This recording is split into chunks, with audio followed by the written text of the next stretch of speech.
the youngest champion and Ferrari's biggest fan, as we are going to go for our traditional over here race reaction to the first race of the 2025 Formula One season, which of course just took place at the Albert Park circuit in Melbourne. As you can see, we have obviously the new decoration for this year of 2025, featuring obviously the new calendar, which you've already seen in the race introduction. And also obviously here we have the SF1000 T818 Formula One racing simulator, which of course can power you to the victory, but can only power you to the victory if you can play the race conditions right. And that was exactly what this first round of the championship this year was all about, because we for the first time in a while returned to kind of the rightful the home of the first races of the Formula One season. Melbourne, obviously, it is a very, very popular season opener, but normally, obviously, we always start in Bahrain, and we also end in the Middle East in Abu Dhabi. But obviously, for lots of people, again, growing up, especially in Michael Schumacher's years, it would always be Australia, where we would start, in Brazil, where we would, celebrate the title. And yeah, okay, we will tell you everything about it from the perspective of the Ferrari's biggest fan.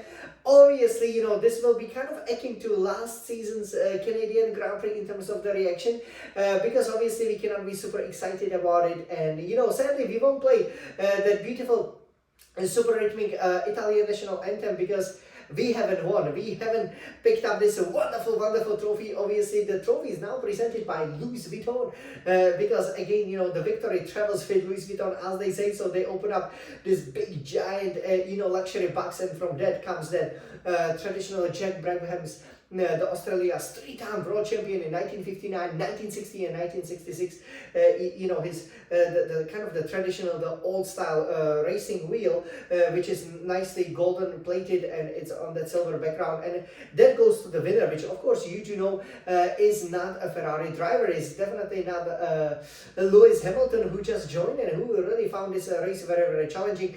It is also not Charles Leclerc, who gotten very, very close to the victory last year, and that's really what we wanted to see in Australia, a resounding Ferrari One-Two, which would clearly show that we are ready to fight for the world championship. At the moment, we simply do not know. So as you can see from our new setup over here, we've always prepared this beautiful Grand Prix winner trophy, as well as the medal which the winner gets, but we will only put it on, and we will obviously only celebrate with the national anthem of Italy for Scuderia Ferrari's victory, which is sadly not the case over here. But hey, I'm sure we can be back quicker than normal. So in this obviously now traditional race reaction, we are doing it for the second season. We will first take a look at the race results. Obviously, we cannot see most of the highlights. Again, it will be from Ferrari's perspective, because we are Ferrari's biggest fans and fastest drivers as well.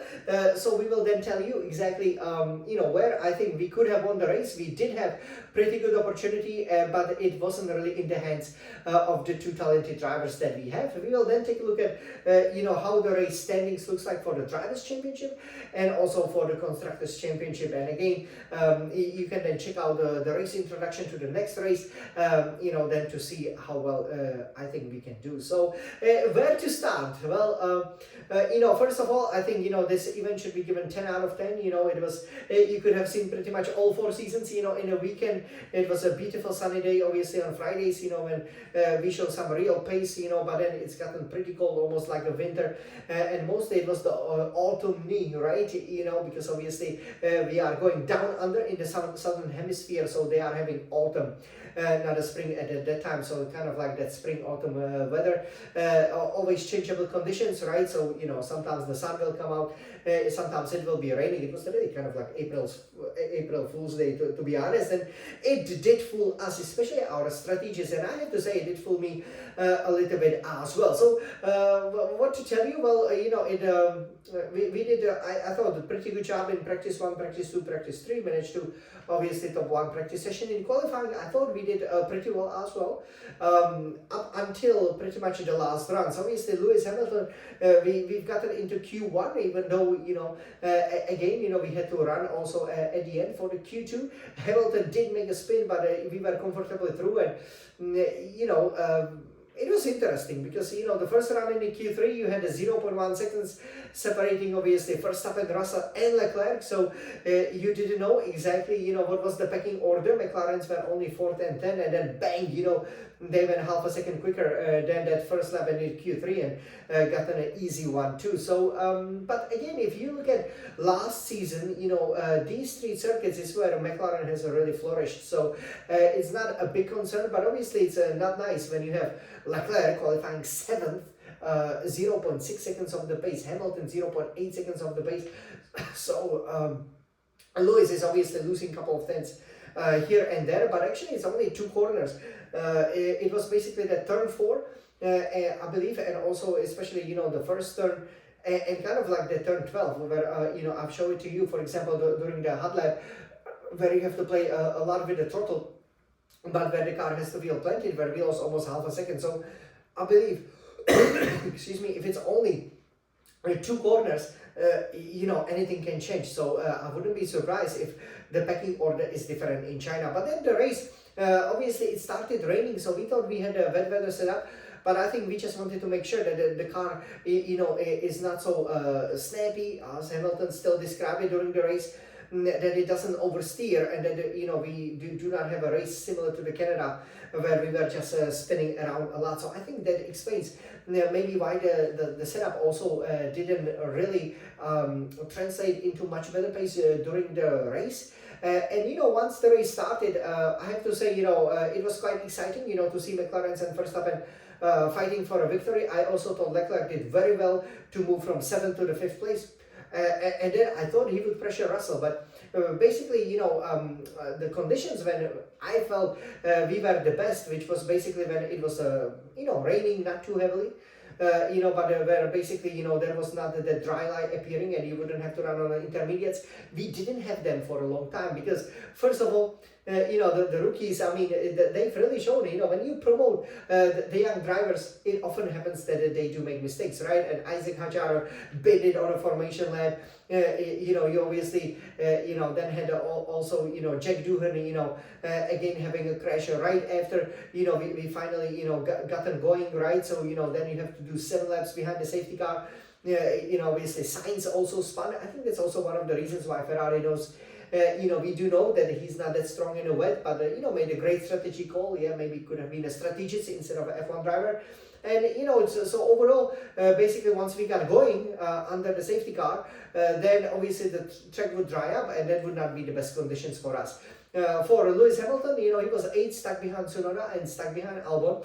And there was not much then happening. You know, once it happened, basically Piastri overtook Verstappen and then pressure a little bit Norris, but then they kind of settled on it. And that was, in a nutshell, the race until about lap 45, 46, when obviously it started raining. You know, before that, you had a shunt with, you know, Alonso, right? You know, so that gave everybody opportunity. I thought we made a great strategic call at the time because Lewis Hamilton was actually the first one to stop for the soft tires, and I thought, you know, that would definitely help us to get at least into the 6th place, and maybe we would have gotten much closer to Leclerc and Russell, and maybe Charles would also be able, you know, for example, to jump Russell, because sometimes the delta, the difference in the performance of the tires would be well in excess of 5 to 10 seconds, right? If you switch from the intermediates, for example, you could see from Norris's fastest lap time of 1 minute 22 seconds and 1:67. So he was basically, you know, pretty much,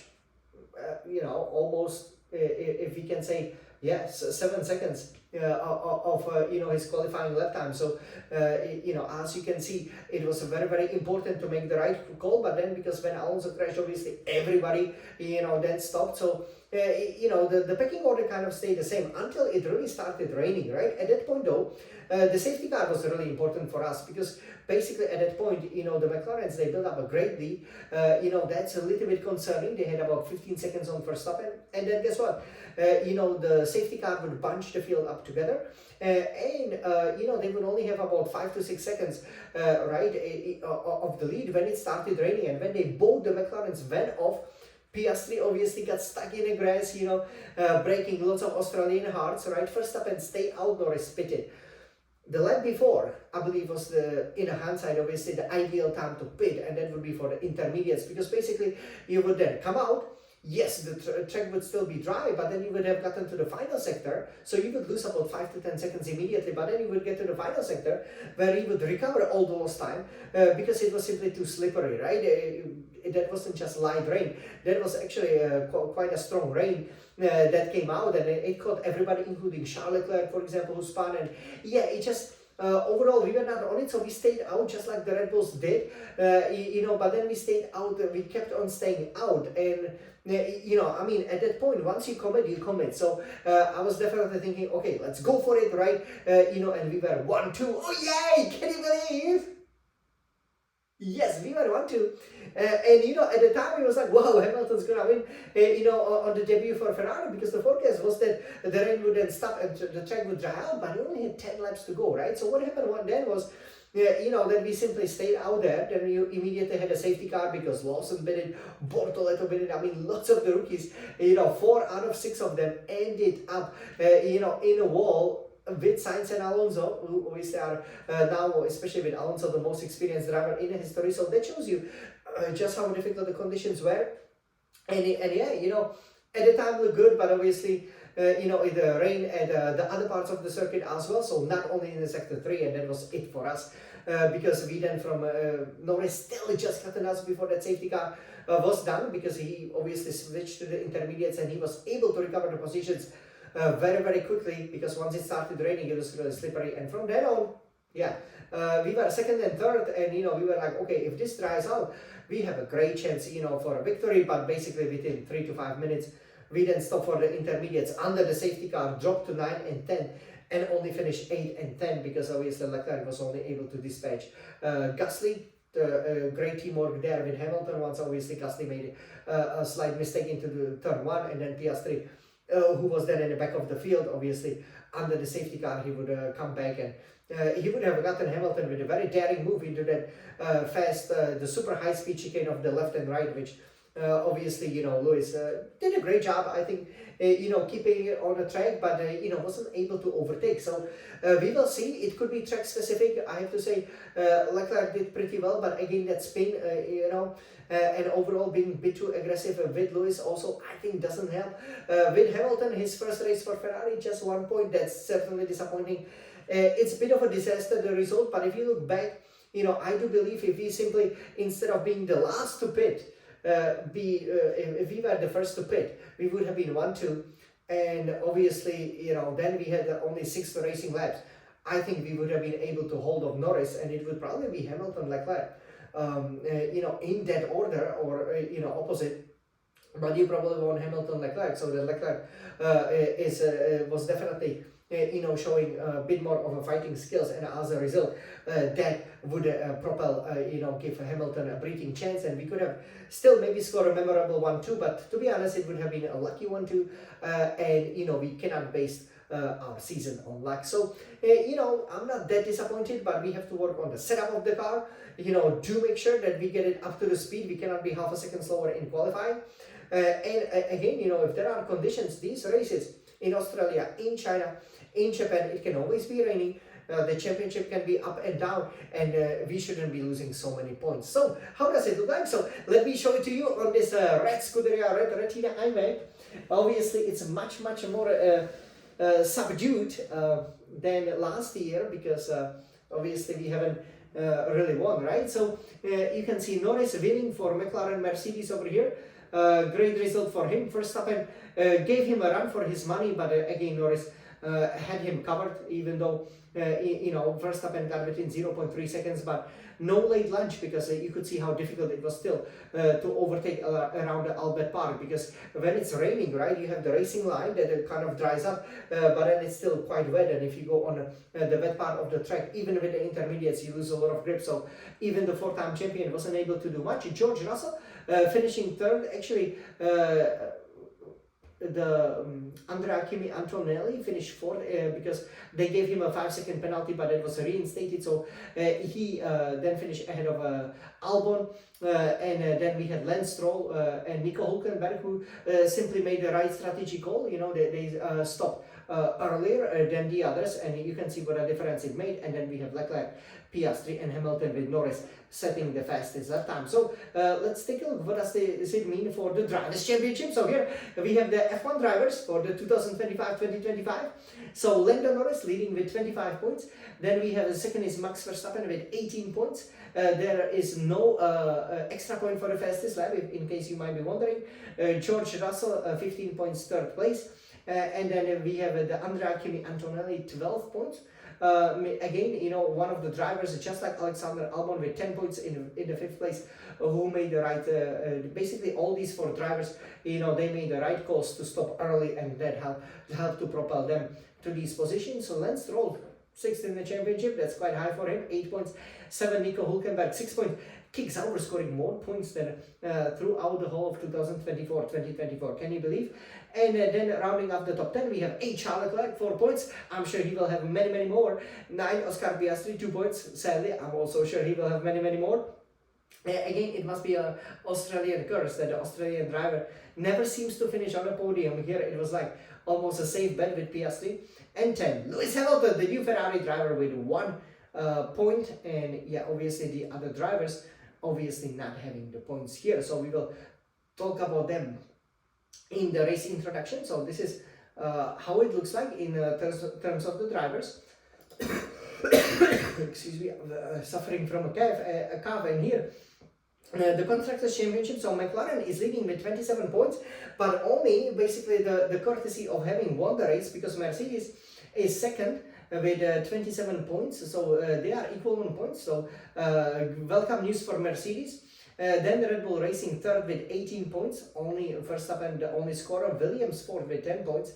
But then this is a disaster for us. So 5th Aston Martin 8 points, 6 Kick Sauber 6 points, and we are 7th, the last team that obviously have gotten the points with 5 points. So again, in the race introduction, we will then talk about you know what exactly that means and what exactly we will have to do. But yeah, overall, very disappointing you know the result. But we do know why it happened, and we will obviously try to rectify it. So again, you know, we're fully supporting Ferrari, right? We win and lose together. So let's not be too downbeat about it. It was a 1-2 last season. Again, you know, the rain washed off any smile that the smile that the Jan, the smiling sun champion, obviously had, and many Ferrari fans, you know, as it is, right? We always, you know, get sad on a rainy day. So that was sadly the case for Ferrari.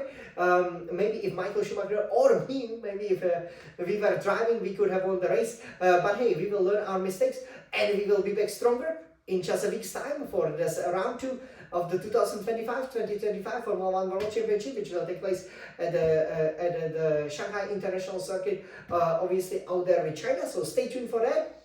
I hope you enjoyed the first race. Formula One is back. It is not back with a victory for Scuderia Ferrari, but we have shown plenty of potential. You know, now we pretty much, you know, have gotten the motivation to need, you know, to go up the order and to make our way to the top of the championship. So let's go for it. Forza Ferrari! I'm sure we can win. Let's go!